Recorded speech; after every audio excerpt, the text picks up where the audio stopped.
वणीचे पदार्थ 3ऱ्या किंवा 4थ्या महिन्यामध्ये बनवले ना तर बरं पडते. 5वा महिना लागला की इतका वारा वादळ धुंदाळ होतो की पदार्थ कुठे हव्यासोबत उडून जातात तेच माहिती पडत नाही. तर आज मी साबुदाणा आणि बटाट्याच्या कुरड्या बनवते, जे की रुद्रांशला खूप जास्त आवडतात. आणि काल बनवले होते साबुदाण्याचे चिप्स, तर ते बघा कलर कसा झाला आहे, काळपट झाला आहे, कारण सुकलेच नव्हते आणि वाऱ्यामुळे पावसाचं वातावरण होते त्याच्यामुळे घरामध्ये आणलं ना तर त्याचा कलर काळपट झाला.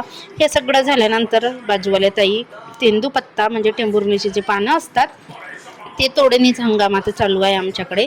तर गावखेड्यामध्ये त्याच्याने एक रोजगार भेटतो. टेंभुर्णीचे जे मोठे झाडं असतात त्याला एक फळ येतो आणि तो फळ खायला खूप चविष्ट असतो. तर ही बिडे बनवायचे पानं आहेत, तर असं चवडायचं आणि असा त्याचा एक मुडका बांधायचा, मुडका म्हणतात याला.